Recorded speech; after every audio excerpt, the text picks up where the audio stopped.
Hello again. Now, DNA for Africa says the most recent figures of the backlog in DNA testing do not add up. Just last month, Police Minister Bekele announced that the backlog of 240,000 cases had been reduced to just under 71,000 in January. Well, to discuss this further, I'm joined now by the Director of DNA for Africa, Dr. Vanessa Lynch. Dr. Lynch, good afternoon. Welcome to today. Well, you've taken issue with the Minister's assessment of where the DNA backlog stands. Where's the problem? Is it there's been no reduction and that there's no progress being made at all? Because we know how important DNA testing is in resolving crime, particularly those that are of a sexual nature. Yes, hi, good afternoon. Actually, no, I'm not taking issue, and I'm not saying that the numbers are incorrect. What I am saying is that there's some confusion with regards to which numbers we are referring to. So when they ring-fenced the backlog figure last year in November, they are only reducing that number. But what we would like to know is what is the total number of cases currently outstanding in the laboratory?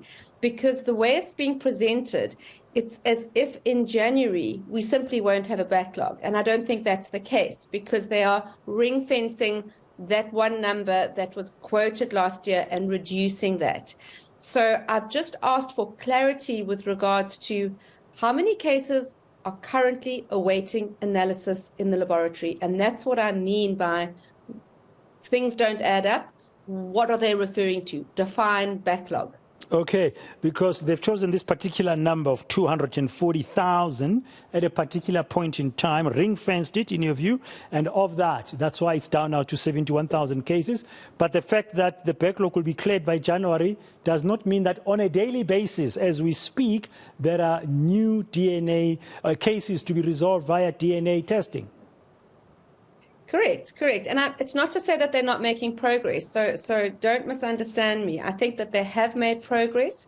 And I do think that there was a lot of pressure on the Forensic Science Laboratory to address the capacity issue. But bear in mind, we still only have 2 forensic science laboratories that are enabled to do DNA analysis in the entire country for all 11 provinces. And I talk about increasing capacity by looking at other partnerships, other laboratories, and also by being authentic in terms of telling us how many cases require analysis per month.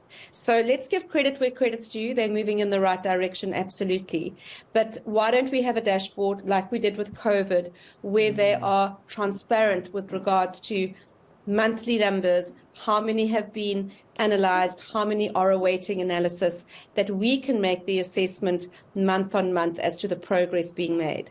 Yeah, we can't guesstimate now how many of the new ones are coming in, but historically, from your experience and your research, Dr. Lynch, as DNA for Africa, what has been the trend? I mean, how many would you expect to be coming in on a monthly basis into the police's DNA laboratory? It's so difficult because, you know, it depends on the level of expertise with regards to the collection of evidence. You know, the more tuteleza care centers we have in South Africa, the more that sexual assault collection kits are going to be issued and received at the laboratory. So, you know, there's so many factors that that affect reporting of crime and the receipt of evidence of sexual assault cases in a laboratory. But I will say that there was a time after the DNA Act was passed in 2015, until about 3 years into that act, where the Forensic Science Laboratory was working at full capacity. They were getting probably a hit every hour on the database. They didn't have a backlog. And only when they withdrew funding and they stopped maintaining the instrumentation and fulfilling contracts did we get into this backlog position. So I hope going forward that it looks like the crime stats seem to have increased, that if we get our capacity moving again and we continue to fund and support our forensic science laboratories, that we will start identifying these offenders, because they are serial offenders. And if we don't identify them, the crime is going to continue. So these numbers are flexible, but we do know that they're high, and we do know that DNA evidence is particularly really useful in sexual assault cases.